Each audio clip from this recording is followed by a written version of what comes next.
नमस्कार दोस्तों, current affair with Wasim Khan में आपका एक बार फिर स्वागत है। दोस्तों, आज मार्च की 24 तारीख है और दिन आज सोमवार है।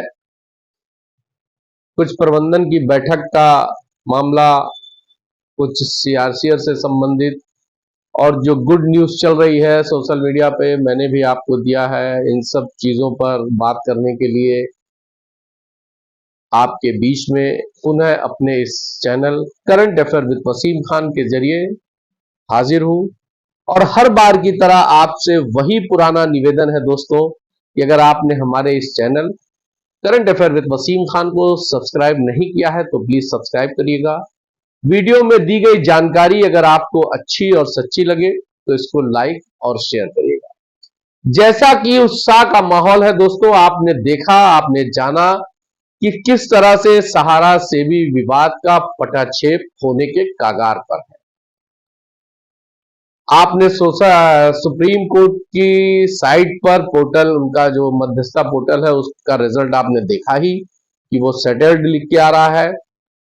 और कल की बैठक जो हुई, जिसमें सहारा श्री के बच्चों ने भी हिस्सा लिया और वो वर्चुअल बैठक थी। वर्चुअल बैठक में बच्चों ने कमान संभालने की तैयारी शुरू कर दी है और आज तरह से आप कह सकते हैं कि बच्चों ने कमान संभाल ली। दोस्तों, समझौते में क्या हुआ क्या नहीं हुआ, ये आपको 2 तारीख के बाद ऑफिशियली पता चल जाएगा।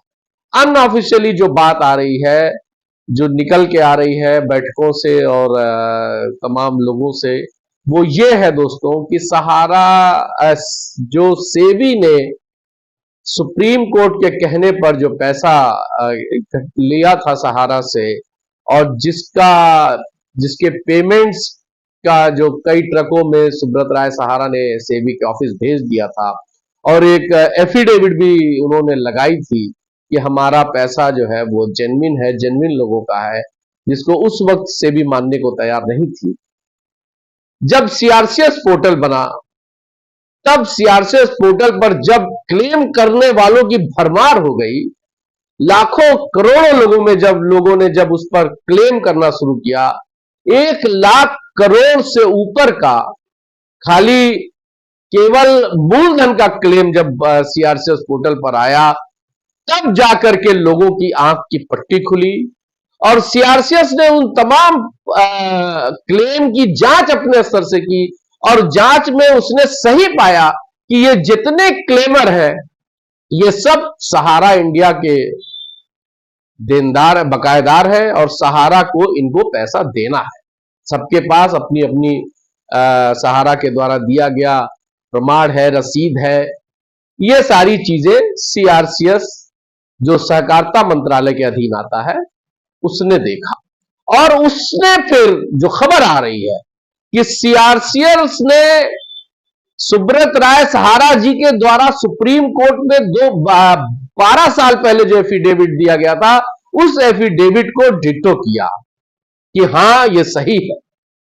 उसके बाद से सेबी का रुख नरम हुआ है। अब या तो आप ये कह सकते हैं कि सेबी चीफ बदलने से माहौल बदल गया हो, क्योंकि पिछली जो सेबी चीफ थी माधुरी बुच जी, उन पर कितने आरोप लगे। उस वक्त जब वो कुर्सी पे थी तब भी आरोप लग रहे थे, कुर्सी के हटने के बाद तो उन पर एफआईआर तक हो गई।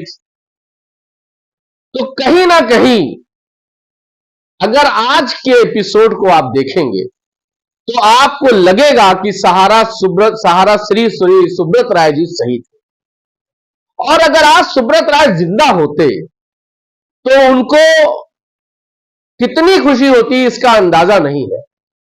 लेकिन अफसोस है कि सुब्रत राय सहारा आज इस दुनिया में नहीं है। लेकिन उनके जाने के बाद भी ये बात आज सिद्ध हो रही है कि उस टाइम भी सहारा श्री सही थे। जो उन्होंने सुप्रीम कोर्ट में एफिडेविट दिया था वो सही था और उसी के आधार पर यह हुआ है। अब सहकारिता मंत्रालय का बहुत बड़ा रोल है दोस्तों इस पूरे एपिसोड को खत्म करने में। सीआरसीएस का बड़ा रोल है। अब ये रोल या तो बिहार के चुनाव को देखते हुए किया गया हो, क्योंकि झारखंड में भाजपा की सरकार ने इसका खामियाजा भुगता है। हो सकता है कि बिहार का चुनाव को मद्देनजर इस मामले को जल्दी जल्दी इसका एपिसोड खत्म करना हो, पूरा प्रकरण ही समाप्त करने की प्रयास किया जा रहा हो। चाहे जो वजह हो, निवेशकों का फायदा होना चाहिए, निवेशकों का भुगतान होना चाहिए और पाई पाई होना चाहिए, ब्याज सहित होना चाहिए।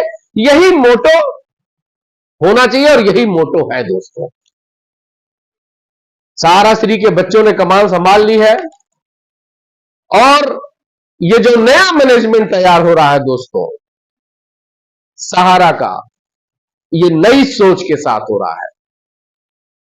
पीढ़ियां बदलती हैं तो सोच भी बदलती है और नए सोच के साथ, नई अपडेट के साथ इंसान को रहना चाहिए। ये नया सहारा है, ये नई अपडेट के साथ है, नई सोच के साथ है। बैठक में यह तय हुआ, जो बैठक से खबर आ रही है कि 12 साल से अस्त व्यस्त पड़े हुए सहारा के ऑफिसों को सही किया जाए, सारी चीजें फिर से पटरी पे लाया जाए। कैसे लाया जाए? 2 तारीख के बाद इसको युद्ध स्तर पे शुरू किया जाए और सिर्फ एक ही लक्ष्य है मैनेजमेंट का भी। तमाम लोगों को यह शिकायत रहती है कि मैनेजमेंट सामने नहीं आता, मैनेजमेंट सामने नहीं आता। मैं समझ नहीं पाता कि ये जो शिकायत करने वाले लोग हैं ये क्या चाहते हैं मैनेजमेंट से। मैनेजमेंट उनके घर आ जाए, उनको चिट्ठी लिख दे। तमाम ओकेशन पर मैनेजमेंट अपनी उपस्थिति दर्ज करा रहा। आप क्या समझ रहे हैं? ये सारे समझौते बिना मैनेजमेंट की रजामंदी से या बिना मैनेजमेंट के इन्वॉल्वमेंट से या बिना मैनेजमेंट के सामने आने से हो रहा है। यह अलग बात है कि मैनेजमेंट मीडिया में नहीं आ रहा है, मैनेजमेंट पब्लिक में नहीं आ रहा है। और जैसा कि मैंने आपको बहुत पहले कहा था कि मैनेजमेंट का यह कहना है कि हम तब आएंगे सामने जब सुप्रीम कोर्ट के इस पूरे एपिसोड को बंद करके, पाक साफ हो करके जब बाहर आ जाएंगे तब मैनेजमेंट आपके सामने आएगा। और वो दिन भी अब नजदीक आ रहा है दोस्तों। आने वाली 2 अप्रैल को क्या हुआ है, 18 मार्च का जो रिजल्ट पोर्टल पे दिखा रहा है वो तो ये दिखा रहा है कि सहारा सेबी का विवाद क्लोज्ड हो गया है, यानी खत्म हो गया, बंद हो गया, सेटल्ड हो गया, एक किसी बिंदु पर समझौता हो गया। अब वो क्या हुआ है ये आपको 2 तारीख को पता चलेगा। लेकिन सहारा शहर में, सहारा के ऑफिसों में, सहारा के कार्यकर्ताओं में उत्साह देखते बन रहा है। तमाम हमको सहारा के लोगों ने फोन किया कि वसीम साहब आपका भी बड़ा सहयोग है। मेरा सहयोग सिर्फ यह है कि मैं पॉजिटिव बात करता हूं। निगेटिव बात करने वाले आज भी है, वो कह रहे हैं 2 तारीख के बाद से सब सही हो जाएगा। ये सही होगा या नहीं होगा वो सेकेंडरी है, लेकिन सही रास्ते पे आ जाएगा।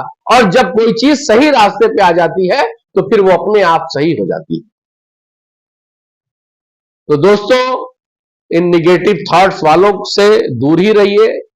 इनको सुनेंगे तो आपका दिमाग खराब होगा, आप डिप्रेशन का शिकार हो जाएंगे। लेकिन मैं आपको इस चैनल के माध्यम से अपनी जानकारी के हिसाब से, अपने जो भी सोर्स है उनके हिसाब से आपको मुतमईन करना चाहता हूं कि आप ये जान लीजिए कि सारे जंजाल से बाहर आ चुकी है सहारा। चाहे वो ईगो को किनारे करके, चाहे झुक करके, चाहे जैसे, अब वो समझौता कैसे किया है इस पर हमको जाने की जरूरत नहीं है। हमको सिर्फ अपने भुगतान से मतलब है, निवेशकों को अपने ब्याज सहित भुगतान से मतलब है। जो होगा, सहारा श्री के सुपुत्रों ने भी इस बात को कहा है कि पिताजी के द्वारा कही गई बात अक्षरश पत्थर की लकीर होगी। जो वो कह के गए हैं वही होगा। भुगतान ब्याज सहित होगा, अंतिम दिन के ब्याज सहित होगा। ये मैं आपको आश्वस्त करना चाहता हूं।